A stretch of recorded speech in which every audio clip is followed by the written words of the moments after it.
Hi, everyone. Thank you so much for attending this brief Q&A. It's very informal, and I hope we can have an open discussion. I want to also thank you for your comments following the PMA workshop. It's always a source of, I would say, personal frustration when these great comments come in and there's not a forum to answer those comments. And of course, if there was more time in a workshop, a 2-hour workshop is so brief. It's more like a little lecture demo or a class. But of course, there's so many presenters, and I think the PMA do such a great job of letting people taste different instructors and teachers. However, 2 hours barely leaves time for any questions, comments, and therefore, after the fact, we get these comments. And I thought, I just want a forum that I can answer some of the comments and that we can answer more questions that come in. So first of all, many of them were so heartwarming, heartfelt. Thank you. I really appreciate it. By the same token, I want to embrace all comments with the same level of seriousness and concern. So the first one is, why don't I allow pictures and video? In all honesty, I thought that was the policy of the PMA. It may or not be. I need to check that. However, the reason I don't do it has nothing to do with you getting pictures of those exercises. That's what I'm doing. I'm sharing my knowledge and exercises. Many of them original Pilates exercises, some with new nuances, different changes, and some original.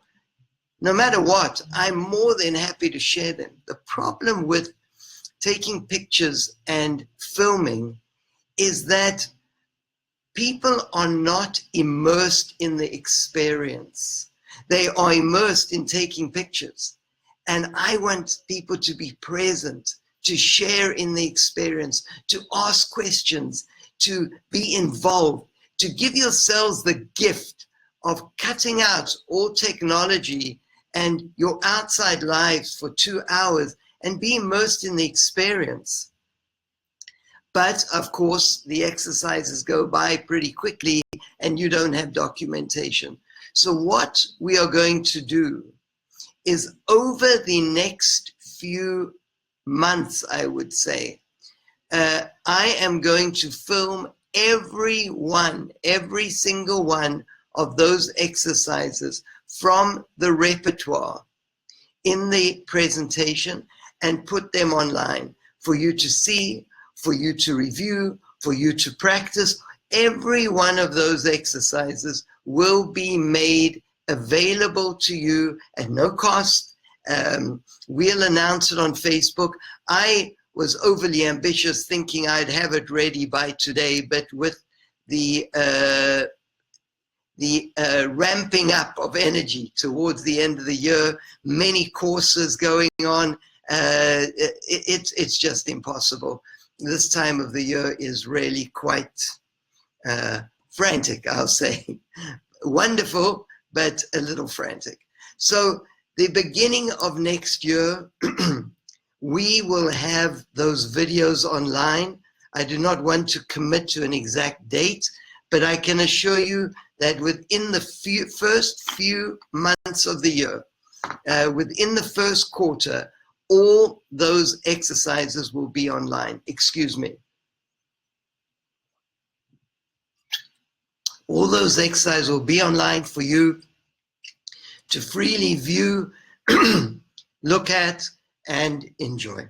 So again, the pictures, videos, sorry I didn't explain. I didn't intend it to come across as these can never be seen again. Of course not. We need to generously share information, and that's what a workshop's about. But again, I wanted you to be immersed in the experience. So we will announce that on Facebook.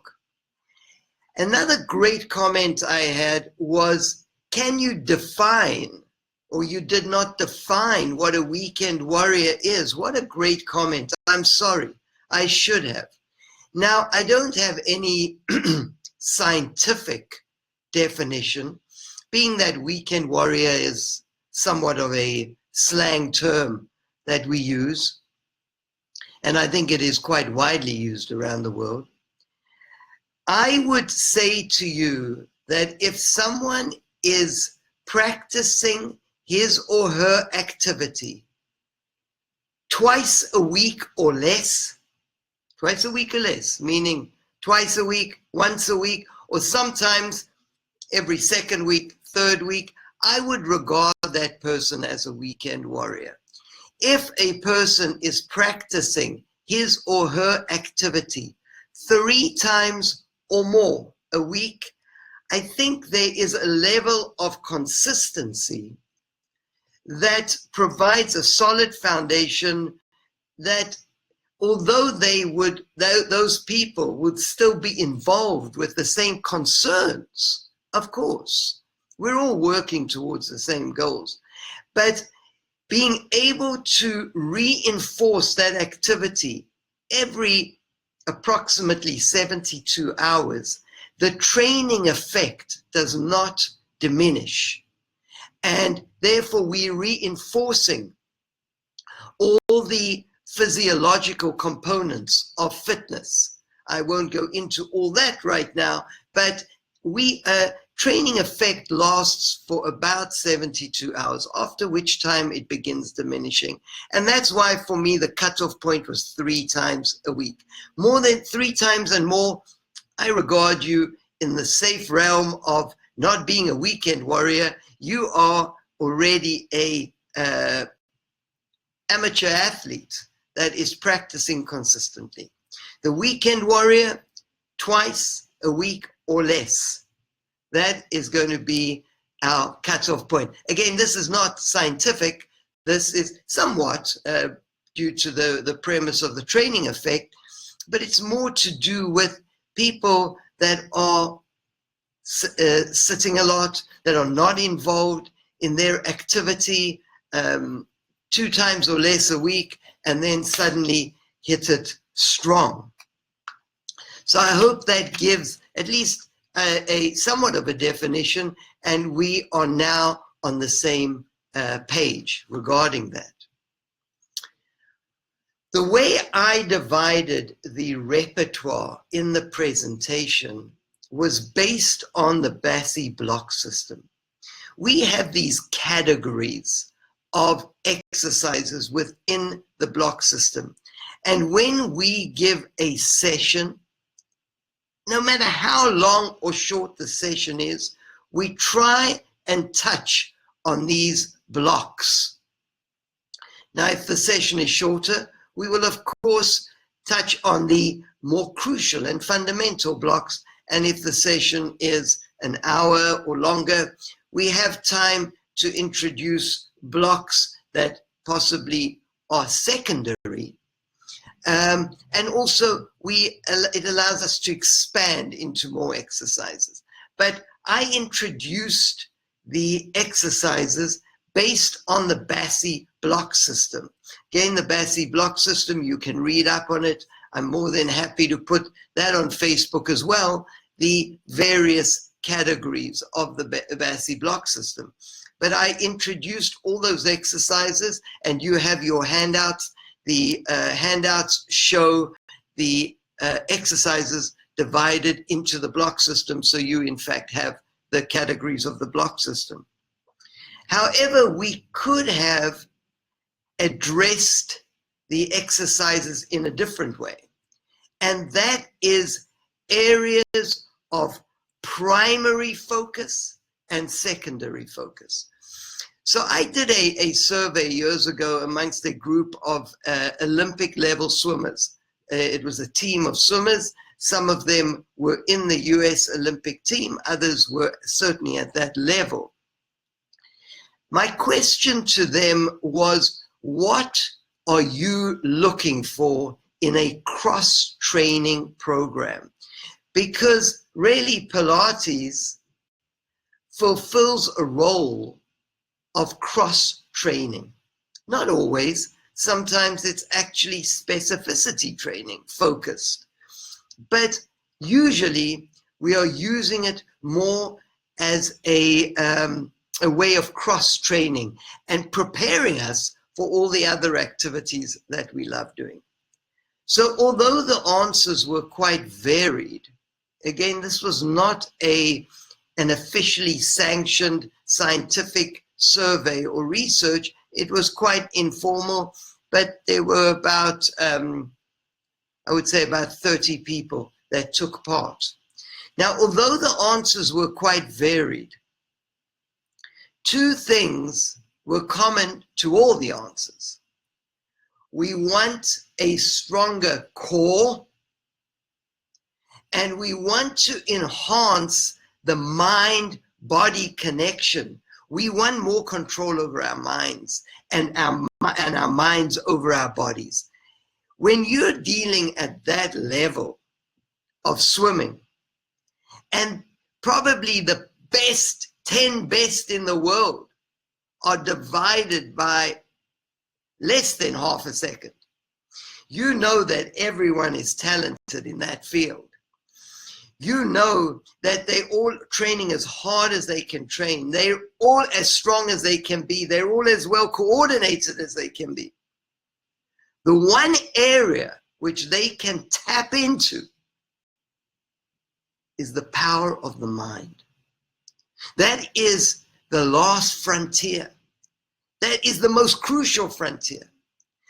That is the most infinite in its possibilities. So just think about that. The core and the power of the mind. Those are the two areas that were common to everyone. And I think that is so amazing, because what exemplifies Pilates more than the powerhouse? I equate the core to the powerhouse. And we know that Joseph Pilates spoke tirelessly about the mind, body, and spirit, the connection between these entities. So in saying that, Pilates is the perfect form of cross-training. I do want to spend a moment discussing core, because so often we think of this core as being abdominals, and we need to recognize that it is so much more than the abdominals. We're talking about all the muscles that create a girdle around particularly the lower spine and the pelvis, the abdominals, the back muscles, the lateral flexors and rotators of the trunk, both into flexion and into extension in rotation. We are speaking about not only the superficial layers, for instance, if it's the abdominals, not only the rectus abdominis, the external obliques, but the internal obliques, the transverse abdominis. When it comes to the back extensors, not only the erector spinaea, but we're talking about the deep posterior back extensors. Probably the most commonly cited is the multifidus. We're speaking about the intravertebral muscles that essentially protect the spine and allow us to do these fine movements of the spine that we commonly call articulation of the spine, not only in flexion, but extension. So because we always think of the pelvic curl, the short spine, the tower as these exercises that promote spinal articulation. But when we go into back extension, we need to think of that same degree of control. And these deep muscles protect the spine. We're also talking, of course, about the pelvic floor. We're talking about the diaphragm. the abdominals, the back extensors, the pelvic floor from the bottom, the diaphragm from the top. Sometimes we call the pelvic floor the pelvic diaphragm, the diaphragm from the top. This creates, and I talk about it a lot in my book, Pilates, this creates an internal support system. We cannot also forget the importance of the hip flexors, particularly in terms of that area of the spine, the psoas and iliopsoas complex. We need to talk about the gluteals. So there are many muscles, both primary and secondary, that are involved in what we call the core. Then we need to also address the upper body strength and flexibility and mobility. I'm going to call it functional strength, because functional means that there is a good balance between strength and mobility. We need to talk about functional movement and strength, flexibility, coordination of the upper body, of the lower body. And by introducing that word functional, that is where Pilates comes into its own. If we are just talking about pure strength and developing strength, I don't think anyone would dispute that we are going to see more significant improvement by using weights. But with Pilates, you're talking about a very important component. I was just spent this weekend with a young man at a dinner. We were talking for hours, and he is a bodybuilder. He is building muscle. And he wanted to know, can I build the type of body I have with Pilates equipment? And my answer was probably not. Actually, I'm going to say categorically not. We cannot elevate the resistance enough. With weights, he is sometimes pushing 3 times his body weight. By the time we get to that degree of resistance on the springs, it is so, we simply, the equipment's not made for it. It's uncomfortable. We can't support the body. If you think of an exercise like hug a tree, and if you loaded 5 springs on the reformer to do hug a tree, you couldn't do it. However, we could do a bench press with that amount of resistance, but you can't, because by the time you start pulling the carriage, the straps are going to pull you over. But when we are working within the range of resistance that the body can support itself, that if we're talking about the upper body, that the scapula can be stable and move in accordance with the movement of the arm, something we call scapulohumeral rhythm. There is a very correct range of movement of the scapula as they move together with the arm. That is dynamic stabilization. And we need to be able to address that dynamic stabilization of the scapula at the same time as addressing the movement, the strength, the mobility of the arm. Same with the legs. We need to be able to dynamically stabilize the pelvis as the lower body, the legs, go through multiple ranges of movement, both for strength and mobility. And that is the beautiful thing about Pilates, is it's this word balance is underlying everything. It creates a functional body in terms of all the components of fitness with this underlying theme of balance. And that is what the weekend warrior needs.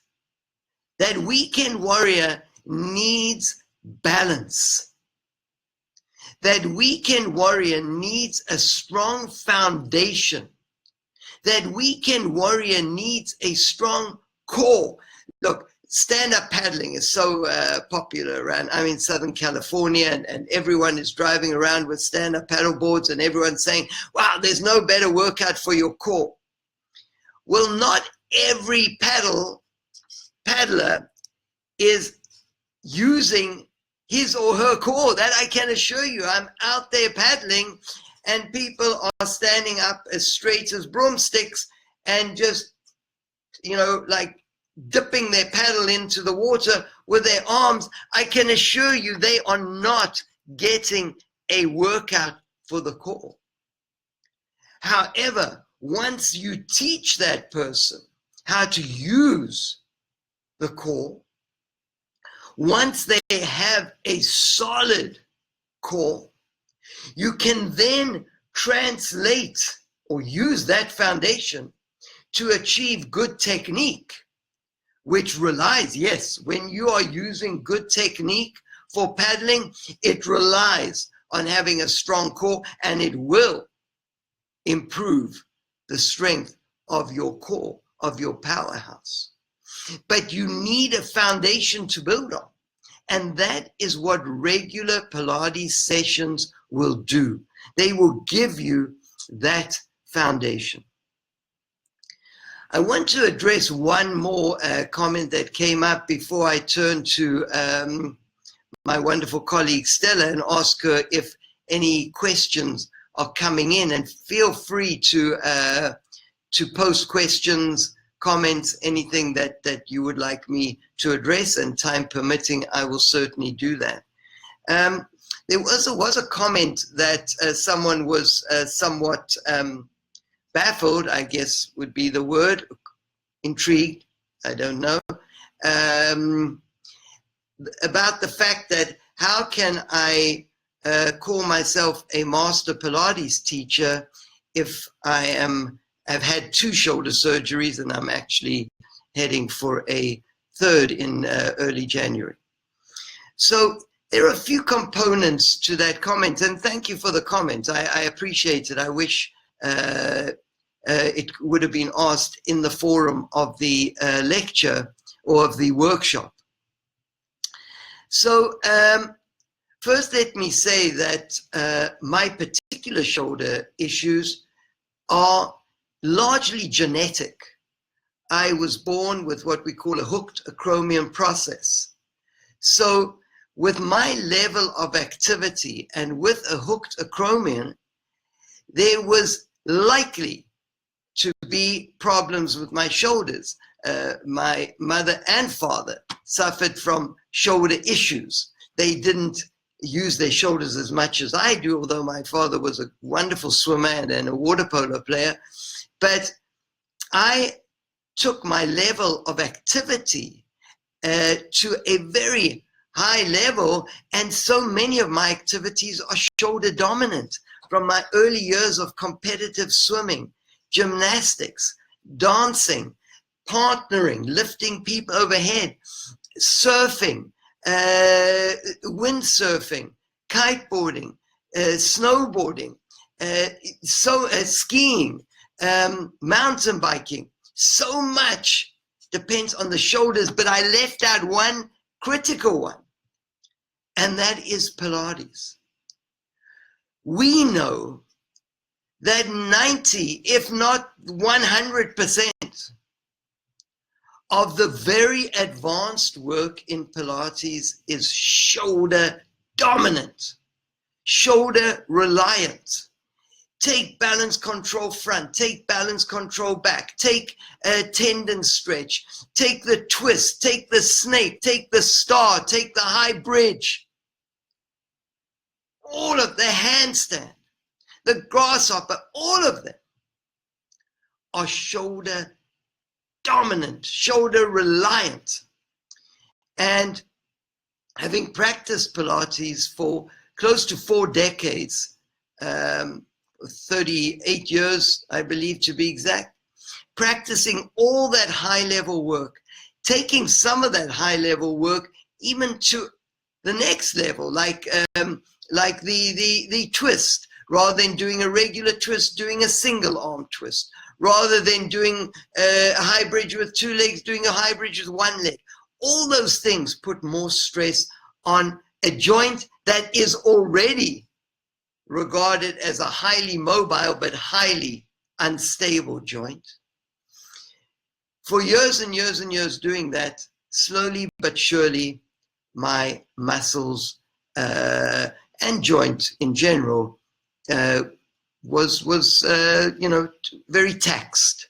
So 18 years ago, 20 years ago, I had my first surgery. 18 years ago, my second, which were both open surgeries to completely, the supraspinatus had completely torn on both sides, full thickness tear. They had to go in, shave the acromion process, reattach the muscle, extensive surgery. But you know what? There's that wonderful cliche. It's not about how many times you fall down. It's about how many times you get up. And I attribute Pilates 100% for the fact that I got back from 100% immobility, because anyone that knows about shoulder surgeries, you come out, you cannot move, you cannot even lift your hand to brush your teeth. You are immobile in terms of your upper body. To get back from that to doing all the things that I love in terms of recreational activities, but also back to all the beloved advanced work that I love doing, love performing. The surgeon was right about one thing and wrong about one thing. He was right about how long it would take. I thought within 6 months to a year, I'm going to be back to normal function. He said 18 months to 2 years. I thought he was crazy. He was absolutely right. In fact, I rushed the process in the beginning, and that set me back. Where he was wrong is he said, there's no way you're going to get 100% function back into your shoulders. But I did. I did.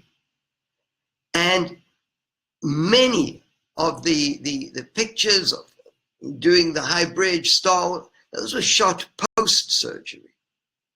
So, first of all, I actually never call myself a master teacher. If others bestow that honor upon me, I'm very grateful.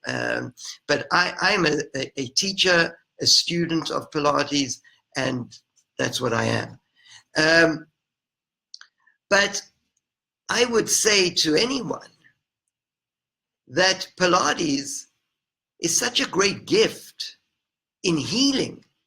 I didn't come to Pilates because of an injury, as many do. I've had a relatively injury-free career, and I regard my shoulders as a blip, a challenge. They've actually given me tremendous insight into working the body and working with shoulders. In many ways, changed my teaching, and very importantly, heightened my empathy and understanding of people going through pain, discomfort, and rehabilitation. But we need to see Pilates as a path to healing. And that gives us that depth of understanding that we then use in our careers.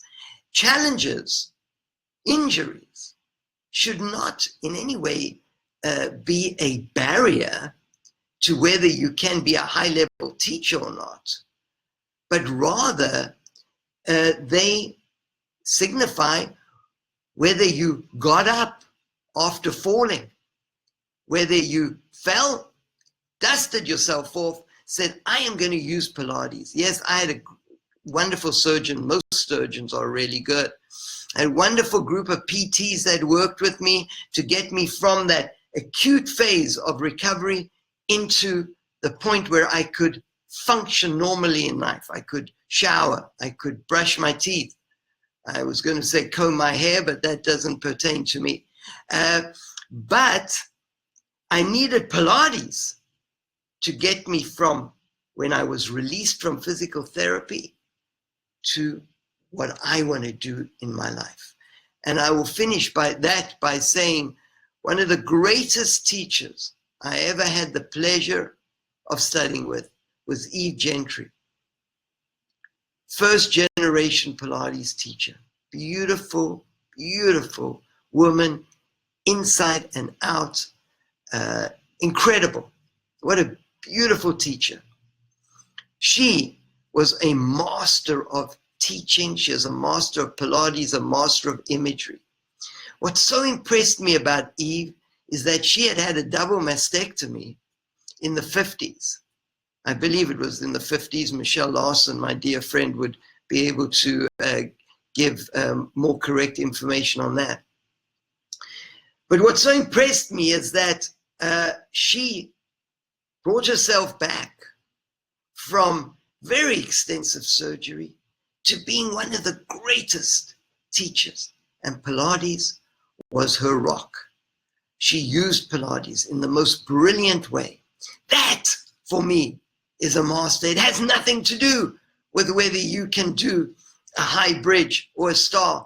That is just my own personal love, but it has nothing to do with it. And as we get older, I too will have to let go of those things.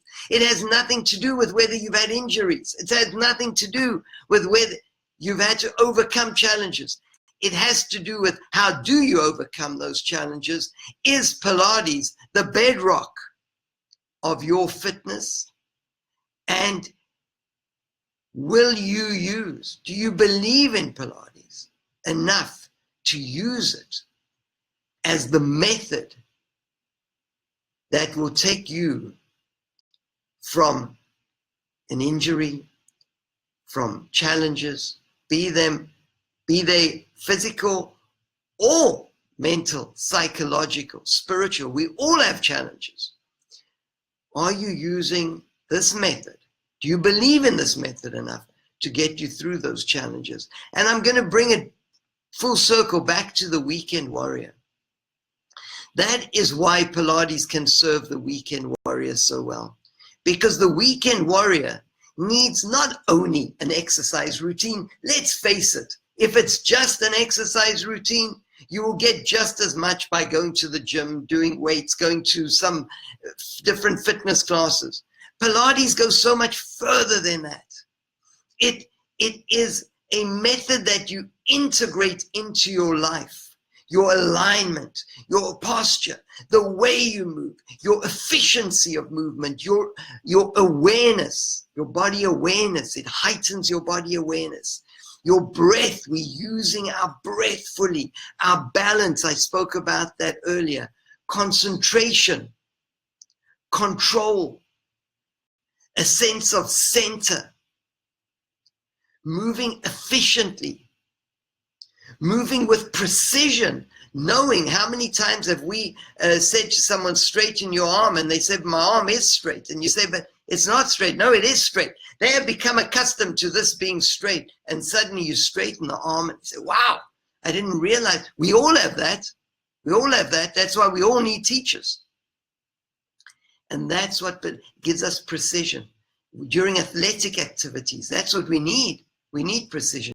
And finally, the principle that I love so much is harmony. Giving us harmony that we can use in our lives in every way and at any point during the day or night, but also that we can then take that into our activities and enjoy those activities to the fullest extent. So I'm going to look over to Stella and see if there are any questions that came in. Yes, so we have one question that came in from one of our students, and they wanted to know, is it necessary to teach the block system in order? So we had a great question from one of the students out there. Is it necessary to teach the block system in the exact order that it appears? No, it's not essential. And often in the studio, when I'm doing my own workouts or when I'm teaching, I will juggle the blocks based on many things, based on the flow of the workout, on logic. If I'm lying in one area, I don't want to move again. or when I'm teaching someone, I don't want to get them up and then down and up and down. So to keep the flow of the session, sometimes we juggle the blocks. I will say that they're bookends, like these bookends up on my shelf here. And those bookends, the beginning of the session is a warm-up. And by the way, I regard the footwork as part of the warm-up. It's the transition from the warm-up into the main body of the session. And then at the end of the session, there's the lateral flexion, rotation, and very importantly, spinal extension. So those are the bookends. I doubt you're going to see me doing back extension toward the beginning of a session. It's a much more complex movement for the spine, and therefore we save it for the end. It also gives us that feeling of openness, so we use that at the end. But other than that, we play with the block system to our benefit and to our advantage. In short, thanks for that great question, but no, it does not have to be in order. Thank you for asking that. So we have Kelly Kessler. She wanted to know, how can you help clients that feel defeated about the work when they're especially working at the fundamental level? How do you connect to them in such a way that gets them out of their heads and into their bodies? So the question was, how do we help people that are at the fundamental level get out of their heads, more into their bodies, and allow them to move to the next level? That's a great question. In all honesty, I sometimes find just the opposite, that people are so in their bodies that I need to bring a little more awareness to the work. But how do we bring them into their bodies? If you'll allow me 1 second.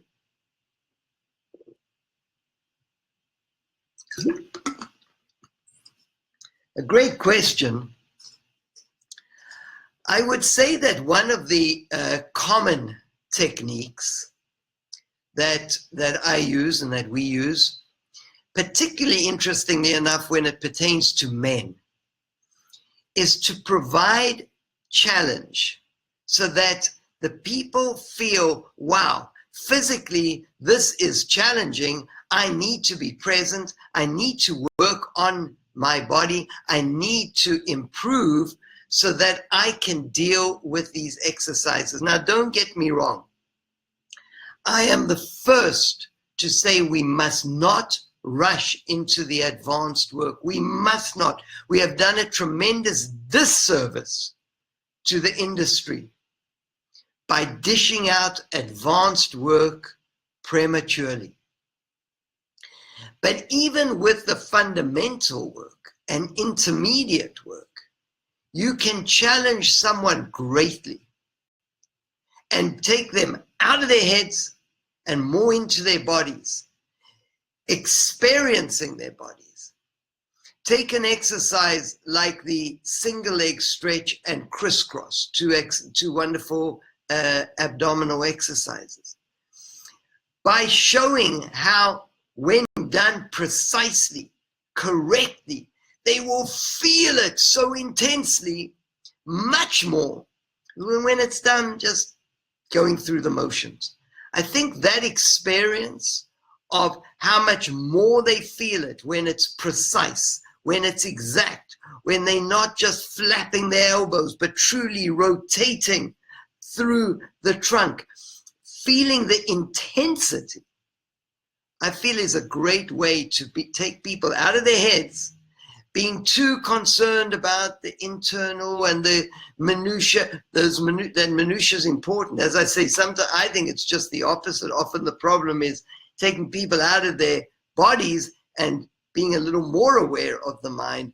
But some people, no doubt, are so involved in the minutiae and the intricacies of what muscles are working internally that they lose the sense of flow. And I love movement. We are movers. And I would encourage you to give your clients a little jolt of intensity. A spoonful of intensity is going to work wonders. And I think you'll find that they're very committed. And again, don't mistake intensity for advance. You can achieve great intensity, even with an exercise like the pelvic curl. Yes, we do a pelvic curl. We all do the pelvic curl. Stay up there. Do 5 single leg lifts on one side without shifting the pelvis, without barely shifting the weight. 5 on the other side. Just a simple exercise like the pelvic curl can be intensified greatly by playing around with the choreography. Thank you for that great question. Okay. So Stella says we're done, and when Stella says we're done, I always believe her. So thank you all so much. I hope that I answered some of the questions. I hope I clarified some of the concerns. Again, we will have every one of those exercises online, filmed for you so that you can see them, experience them. I want you to have pictures and videos, but I simply didn't want everyone to be focused more on their cameras than on the session itself. I hope I've shed some light on some of the other concerns. Again, thank you for attending. Thank you for the great comments, and I hope to see you all again very soon. Thank you.